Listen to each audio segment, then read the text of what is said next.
Hello and welcome to Byju's IAS. Let's get started and look into the first article. The first article is speaking about narco analysis. When it comes to a crime, there are three people involved in it. One is the accused who has committed the crime. Then we have the victim who has faced this particular crime. They have been the victim of this particular crime. They have been going through grief and pain as well. And finally, we have the police officers who also investigate this particular crime. So they have to find out if this accused has actually committed this particular crime. When we look at law is nothing but a tool, but justice is the end point. So what should the police officers do? They have to investigate and provide justice to the victim of crime. So what do? They engage themselves in interrogation. They also engage themselves in investigation as well. So during this particular process, to extract the information, they also employ some of the third degree treatments. Some of the third degree treatment here means that they can employ torture in some of the cases as well. Ideally, they're not supposed to use it, but to extract the information, there are chances that they can employ third degree or torture to this particular accused. But we also have to remember, yes, the victim is supposed to get the justice, but the justice cannot be at the cost of violation of the human rights. Why? Because the accused also has some human rights as well. That is where, in order to make sure that justice is delivered to the victim and human rights for the accused is maintained, we require a new technology and a new scientific investigation tool where extraction of information happens and at the same time there is no violation of the human rights. That particular picture is what is called as scientific investigation tools, or we can also call it as deception detection test. What is this deception? Basically, let's say for example, there is an accused. The accused gets interrogated, he is investigated, he is also being suspected as well. When this particular accused goes on to lie to the investigating officers, that is what is called as deception. So a deception is basically where an accused is involved in misleading the investigating agencies or the police officers in order to overcome, to identify who is lying, and in order to make sure that justice is served to the victim. What we have is the scientific tools or the deception detection text. So this deception is about lying, so detecting the lie is what is called as the deception detection test. What are these different scientific tools that we currently have? We have number of them. It includes polygraph, narco analysis, brain mapping, so on and so forth. In this particular discussion, our focus would only be on narco analysis. Why? Because this article here is speaking about narco analysis. So what is this narco analysis? When it comes to this scientific investigation tool, the very term narco analysis is derived from the Greek word which stands as narc, meaning anesthesia. So what we have is one of the drug is administered to that particular accused so that all the imaginative skills of that particular accused is immediately neutralized. One of the important features or one of the imaginative features of the brain is about creating certain characters. When it comes to the accused, he can also lie as well. He can create an imaginative narrative as well that that particular person who is accused was not there in that crime scene. So this is the power of the brain. So what will this drug do? Whenever we introduce or inject this sodium pentanol, which happens to be one of the drug in the narco analysis, if it is introduced or injected to that person, it means there is neutralization of that imaginative process. So what is already present in his thought process, which happens to be the truth, only that will be revealed, but rest of the imaginative characters or imaginative play will not picture in. Why? Because that is the speciality of sodium pentanol. So the minute this is administered to that particular person, the accused imaginative power is immediately neutralized and it is believed he goes on to reveal true information.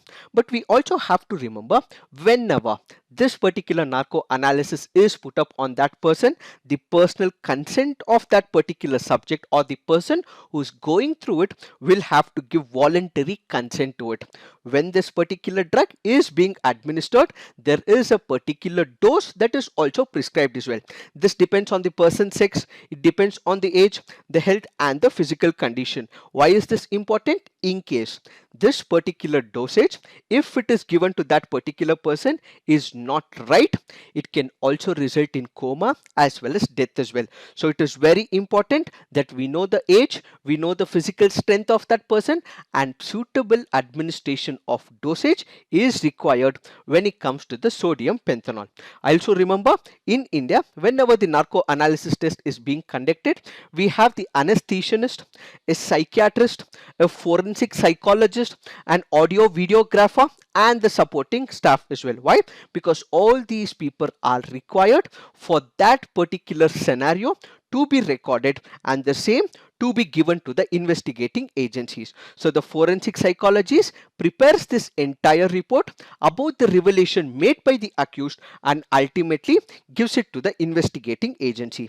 When it comes to the example, we have the Telgi stamp scam that happened in the year 2003, where that was the example where narco analysis was employed. It was also employed in Godhra cases as well, but the most important of all is the Telgi stamp paper scam in the year 2003. And now is the most important factor, and that is the constitutional or the legal angle. So what is this constitutional or the legal angle? Let's say we take the article 20 of 3. It speaks about against the self-incrimination. What is the self-incrimination? Let's say, for example, I have committed a crime. So this crime I might have committed, but I don't have to give any evidence with respect to myself. I don't have to voice any argumentation with respect to myself. In case there are questions that are asked for me, I need not have to answer those questions as well. That is the principle of self-incrimination. So the narco analysis, brain mapping, or the lie detector test goes against this very will or article 20 of 3, which speaks about self-incrimination. Because it is violating the constitutional principle of self-incrimination, this is a disadvantage, this is a violation of the fundamental rights, is the first important argument. Then we also have to look at article 21 as well.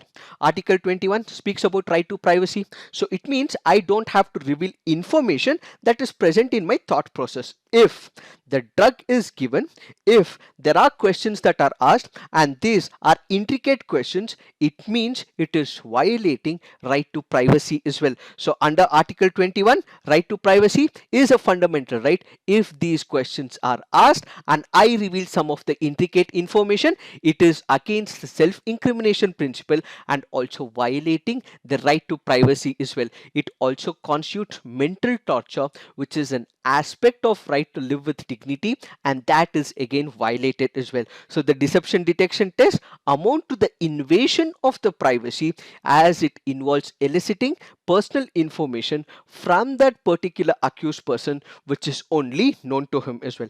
This is the second principle. Then we also have another principle which is also enshrined in 161 of 2 in the CRPC as well. What is it all about? It speaks about whether that particular person is duty bound to answer all the questions of the investigating officers. In this particular case, he is bound to answer all the questions truthfully except for those which has the tendency to expose that particular person to a criminal charge.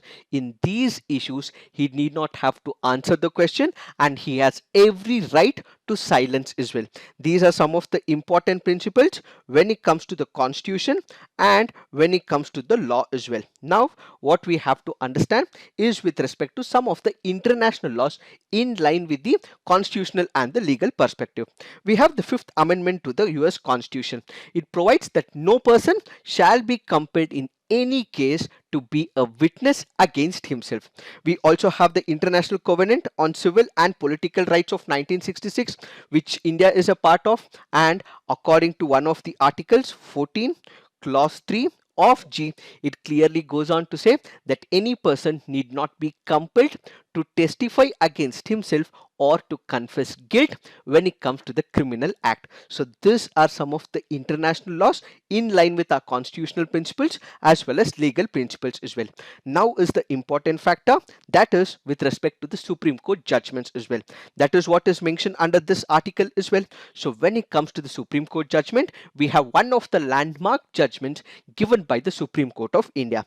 In Selvi and others versus the state of Karnataka and others in 2010, the Supreme Court Court ruled out that detector tests that which are administered to that particular person is violating the human rights and it is self-incriminating that particular person. Hence, it is a violation of the fundamental rights. This can only be administered on the basis of consent of the accused. In case there is no consent, it means it is violating Article 20 of 3, which means he is self-incriminating itself, and this means it is violating the fundamental rights as well.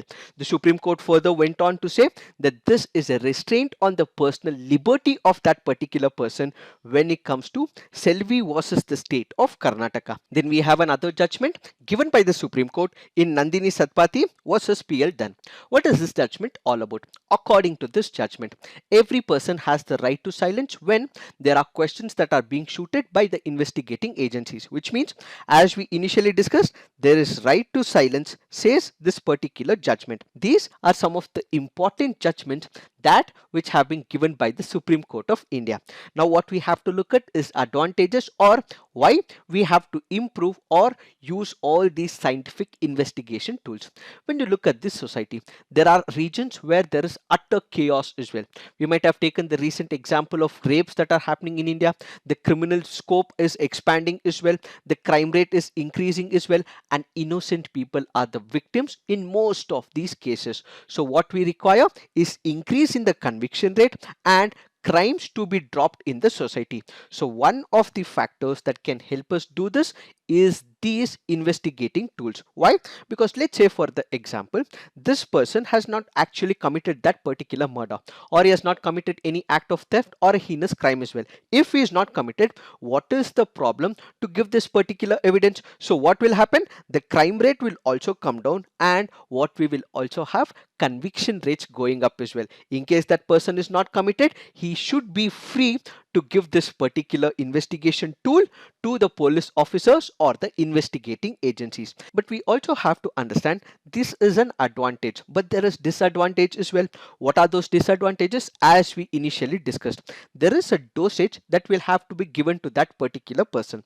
If this dosage is more, there are possibilities that this particular accused is even going to coma, or it can lead to death as well. In fact, we also have P. Chandrasekharan, who happens to be the president of Forensic Science Society of India, and he has said that narco analysis tests at times are unreliable as they may lead to dangerous side effects as well, and that means we are violating Article 21 of that particular person and snatching away the life of that particular person without any due process initiated by the court of law. And in all these cases, we also see that when it comes to the narco analysis, or when it comes to the other scientific tools, it is not 100% reliable. Since it is not 100% reliable and there could be side effects, should we use it is the point of introspection. So these are the advantages and disadvantages. Now we also have to look at some key recommendations as well. So what are these key recommendations? Let's say, for example, there is an accused, he is ready to go through this particular process. If he is ready, he has to have an access to the lawyer as well. Why? Because the lawyer and people who are giving this particular drug to that particular person will have to tell him all the process as to how this will be implemented. So it has to be a voluntary act of that particular person and not by force. And guidelines for the administration of polygraph test on the accused, published by the National Human Rights Commission in 2000, must be strictly followed as well. Then the subject of the consent should be recorded by the judicial magistrate. So who is the judicial magistrate? He is not an IAS officer who happens to be an executive magistrate, or the police who is an executive magistrate, but here we require the judicial magistrate who happens to be from the court of law. The results of the test cannot be considered as confessions in the court of law, but if this particular person accused has revealed some information, and with this information the investigating officers go to that particular place and they actually discover some of the items, or they might also discover something else which is able to act as a corroborative evidence, that can be given in the court of law.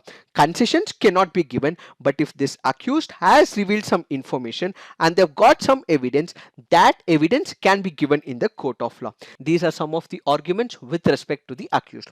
But we also have to focus on the victim side as well, because the victim is being the sufferer. They are the ones who have gone through the pain as well, and they are the ones who are feeling the heat of this particular moment while they are innocent in this particular picture. That is where we have one of the judgments called as Gobind versus the state of Madhya Pradesh. What is this judgment all about?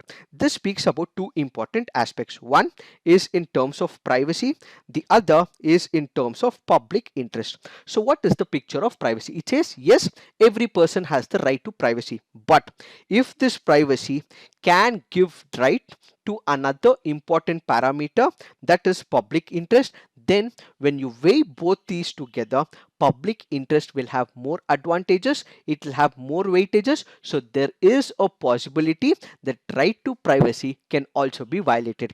Our very first argument with respect to the constitutional angle was this was violating the right to privacy as well. But this particular judgment says that if public interest is being served, then it is fair enough to violate the right to privacy. This is one of the important landmark judgments which will also help to get the confession from that particular accused. Why? Because public interest is more important, and when privacy comes in step, public interest takes the upper hand. We also have another important judgment, and that is with respect to DK Basu versus the state of West Bengal. According to this particular judgment, the Supreme Court has clearly held that developing the scientific methods of investigation, interrogation of the accused is very important. Why? Because there has been increasing cases of torture, which is a blow to the rule of law. So in order to replace this torture, we can employ the scientific tools, says DK Basu versus the state of West Bengal. So looking at all these arguments, we can come to a conclusion that when it is required, when public interest is to be met, what we can employ is, with the consent of that particular person, the scientific investigation tools is what this article all about. It is this that we have to understand with respect to this article. Now let's look into the next article. This article here is speaking about National Commission for Protection of Child Rights. This happens to be a statutory body which was set up in the year 2007 under the Commission for Protection of Child Rights Act of 2005. Kindly remember, this comes under the administrative control of Ministry of Women and Child Development. Just like we have the National Commission at the national level, there also has to be state commissions that needs to be established at the state levels as well. This is one of the important objectives of this particular National Commission for the Protection of Child Rights. Now what we have to understand is, who are these children? According to the Commission, protection of all those who are in the age group of 0 to 18 are what is called as children. What is the objective of this commission? Basically, they have to make sure that they are protecting, promoting and defending the child rights in the country. We have the Constitution of India, which has prescribed certain rules and regulations, and then we have the United Nations Convention on the Rights of the Child, which India has been a party to. So they have also given certain value systems as well as principles. Making sure that these are implemented when it comes to the child rights is what is the objective of the National Commission for the Protection of Child Rights. This particular commission will also have to make sure that there are certain vulnerable sections. These vulnerable sections include children in that particular area, so they have to identify them and also safeguard the right of the vulnerable community as well. So when it comes to the powers, they are extremely broader. They have to safeguard all the children, that which is given under the law of India, that which is given in the Constitution of India, and make sure that all the measures are taken to make sure that they are protected and defended when it comes to the child rights as well. It also presents a report annually to the Government of India, and it also has to recommend what measures will have to be taken by the Government of India as well. And at the same time, this commission can undertake and promote research in the field of child rights and spread child rights literacy. How? By interacting with the media, by conducting seminars, by publication in the newspapers, and using every possible means to safeguard the rights of the children. These are some of the duties that which have been accorded to the National Commission for the Protection of Child Rights. But this article here speaks about certain concerns as well. What are these concerns? One of the major objective is monitoring of the childcare institutions and also conduct the social audit of this childcare institution. That is one of the mandate that is given to this commission. But the author in this particular says that is being violated by this particular commission. Why? Let's try and understand. We have something called as the childcare institution. This is defined under the Juvenile Justice Act of 2015, where this is an institution which will provide care, protection to the children who are in the age group of 0 to 18 years of age. So basically, for all those people who do not have the parental care, they head up to this particular institution, that is the child care institution, and there the children are cared and protected. Why? Because there is no parental care for this particular children. And even if there are parents, in case they have been in an abusive relationship with their parents, that is when this child care institutions will bring them, and due care and concern is taken care under the child care institutions. Then we have something called as the social audit. What is the social audit? There is nothing but examination and accessing whether this particular program, this particular commission, this particular scheme conducted has active involvement, and whether all the criteria that are prescribed are met. So it is about auditing whether the implementation is right or wrong. Now the author of this particular article says that there has been excessive deinstitutionalization, that which is taking place with respect to the child care institutions. What is this deinstitutionalization? Basically, the children currently are in the institute, that is the child care institute. When they are asked to leave this particular institute, go back to the community or go back to the family, that is what is called as deinstitutionalization. So according to the social audit that was initiated in 2015, according to them, that CCI has actually asked district magistrate from about 8 states to ensure the children in this particular institute are deinstitutionalized, repatriated, rehabilitated within a specific period. So the deinstitutionalization is pulling back from the institute to the community and the family. But what we have failed to understand is that when it comes to this deinstitutionalization, we have not taken the family picture. They might have been in an abusive relationship in their family. In all these cases, sending them back to their family, is it the right decision, is what we have to look at, and that happens to be a major concern. The other important point is that when it comes to the current system, there is no adoption or the foster care that is also given to these people, and when they are being sent back to their family, they have to make sure that there is a care plan for that particular child after deinstitutionalization as well. That once again is not present, as the care plan is not taken care by the district administration and the CCI in this particular case. So that happens to be the major concern when it comes to this particular issue. The second major concern voiced by this article is disturbing reports of rapes as well. So there are few NGOs, it is said that they have violated the FCRA norms, and when they are violating the FCRA norms, it is not the National Commission for Protection of Child Rights which ideally should be going for a ride. Now the question is, why is this National Commission for Protection of Child Rights entering the NGOs which are taking care of the children while they don't have the power to enter and go for the ride, is the second major concern.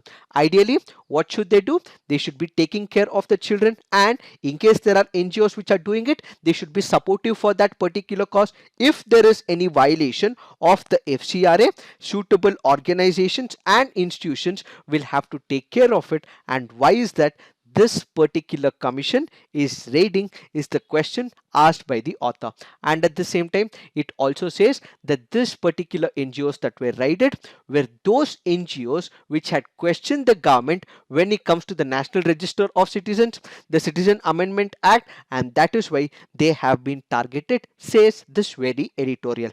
And at the same time, this is the time where there's excessive crisis because of the pandemic issue, and during this particular issue there can be malnutrition, there can be excessive child labor, there can be child abuse, there can be child marriage and mental illness that which can be exasperated during the pandemic.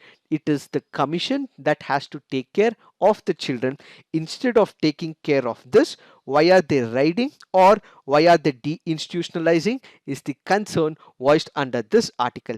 So what this article says is that this National Commission for the Protection of Child Rights will have to make sure that all the rights of the children are protected, due care is taken care of them, and ultimately in case there are any loopholes and measures that have to be taken, the same will have to be recommended, and all these concerns mentioned under this article will also have to be addressed, says this particular issue. Now let's look into the next article. This article here is speaking about the POCSO Act. What is the POCSO Act? It is nothing but Protection of Children from Sexual Offences Act. This was introduced in the year 2012. What is this? This is a comprehensive law.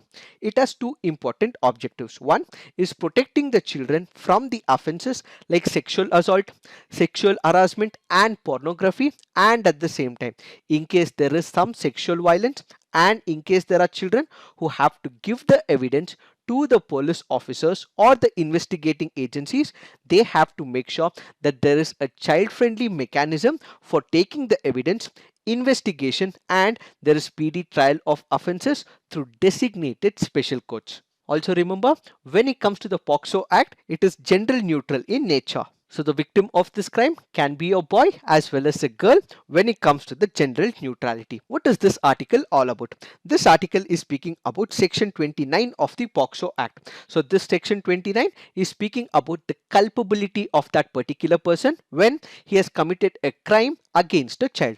What usually happens whenever there is a crime? Whenever there is a crime that has been committed by a person, this person is the accused and this person normally is presumed to be innocent as well. So it is when the prosecution will have to prove all the charges and only then this person is held guilty or not of that particular crime.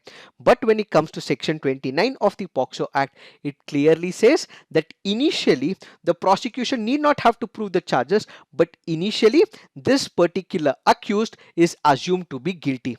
Now the question asked before the Delhi High Court is whether this presumption of the guilty, is it before granting the bail or after the trial proceedings has taken place. So the Delhi High Court has clarified about the guilty proceedings that only after the trial has been taking place, that is when the presumption of guilty steps in with respect to the POCSO Act. So ideally, when there is bail application that is asked by this particular accused, that is when there is no issue of guilty, but the trial when it starts off is when the guilty presumption is taken into picture, says the Delhi High Court.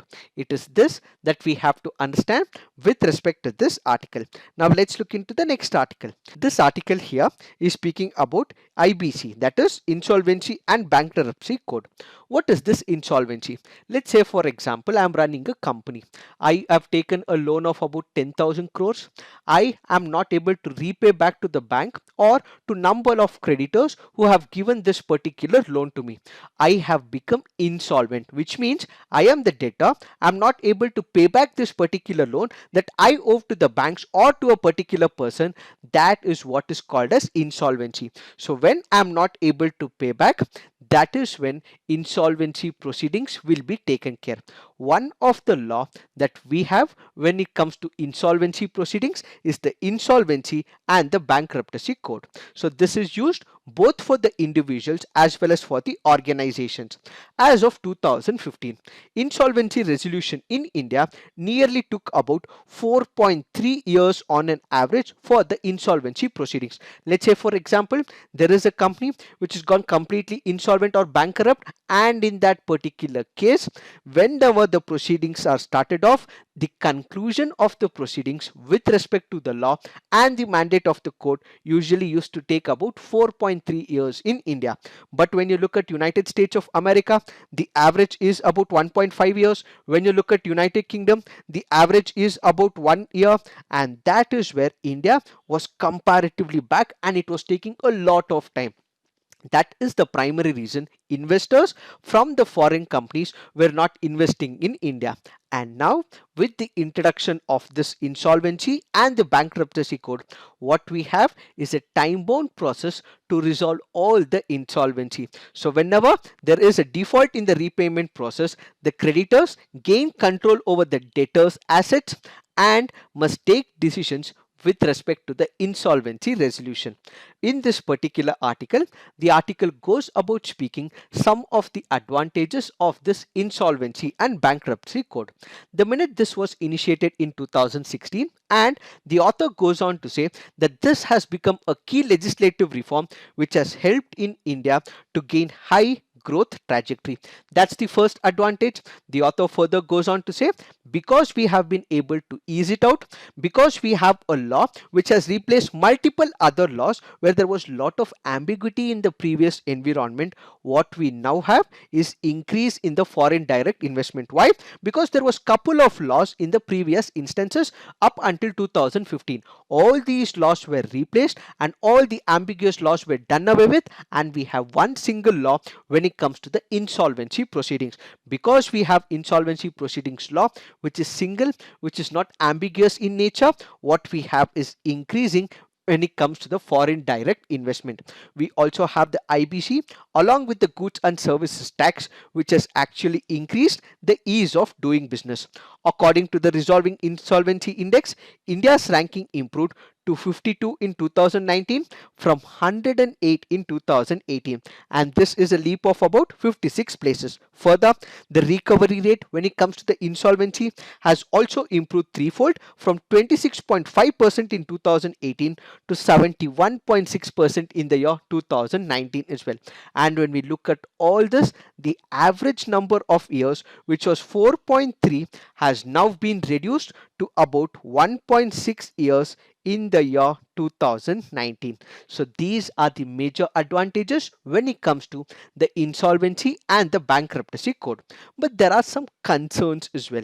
What are these concerns?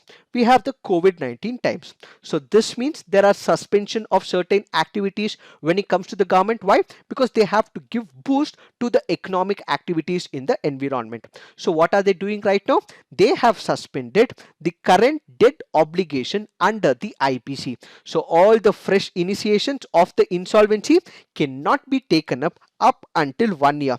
This is what the government says. But if this is not taken, what we will have is increasing cases when it comes to the court of law. Since these cases go to the court of law, which already have a large number of cases, there will be more pending of cases, and ultimately this could do more harm, says this particular article. This is one of the major concern voiced under this article. However, the government has also taken other steps, or in fact it is planning to take other steps as well.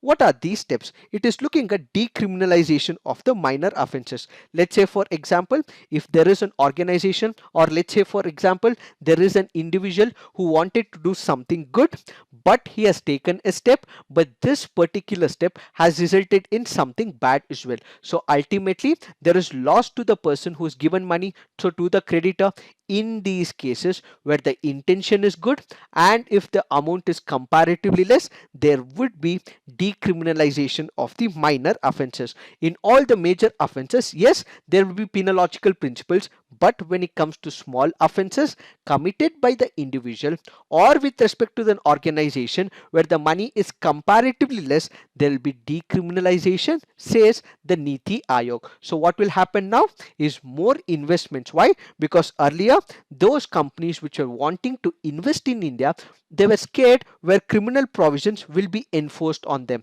That is why they were not initiating the process. And now, since the minor offenses would be made decriminalized in the near future, we might have more investment, says the author of this article. And at the same time, other legislative measures that will further improve the investigative climate include rolling out of the commercial courts, commercial divisions and commercial appellate divisions act of 2015 to allow the district level courts, and removing of 1500 odd laws or the archaic laws that were present in India is what is going to serve India in the near future. So this article in detail once again with the background will be explained in the economy this week. But as of now, what we have to understand is some of the advantages and concerns or the disadvantages voiced by the author of this article. So going forward, in case we have to give major stimulus to the businesses, we have to bring confidence and increase the FDI both with respect to the foreign and domestic investors. We have to make sure that there is more transformation, reformation and changes when it comes to the IBC law, says the author of this article. It is this that we have to understand with respect to this article. Now let's look at preliminary practice questions. Daring Cities is a global forum. Is it on climate change, excessive urbanization, cyber security and waste management? The answer to this is climate change. Now let's look into the next practice question. With reference to Pusa decomposer, which of the following statements is or correct? It converts crop stubble into compost. The low cost technology has been developed by the Indian Agricultural Research Institute. Which of the statements are correct? The answer to this is both. Why have we taken both these practice questions? Because of the reference given under this article. So kindly remember, Daring Cities is a global forum on climate change for urban leaders tackling climate emergency, especially in the context of COVID-19. Further, this article makes a mention of Pusa decomposer, and this decomposer will help in addressing air pollution in the national capital. And kindly remember, this was also a technology developed by the Indian Agricultural Research Institute. Now let's look into the next practice question. Which of the following are correctly matched? MM Hills Wildlife Sanctuary, Telangana; Chinar Wildlife Sanctuary, Kerala; Manjira Wildlife Sanctuary, Karnataka. The answer to this is 2 only. Why? Because MM Hills is not in Telangana, but instead it is in Karnataka, and Manjira Wildlife Sanctuary is not in Karnataka, but instead it is in Telangana. Why have we taken this practice question? Because of the reference given under this article. Now let's look into the next practice question. Salinization occurs when the irrigation water accumulated in the soil evaporates, leaving behind salts and minerals. What are the effects of salination on the irrigated land? It increases the crop production, it makes some of the soils impermeable, it raises the water table, it fills the air spaces in the soil with water. The answer to this is it makes some of the soil impermeable. Now let's look into the mains practice question. Should the investigating agencies employ the scientific tools of investigation like narco analysis to prevent the human rights violation and increase the conviction rate? Critically examine. What are the functions of the National Commission for Protection of Child Rights? Have they been successful in meeting the objectives? Examine. So please write all your answers on the comment section, peer review, and also come up with constructive criticism. This is it for today. Thank you for watching. All the best.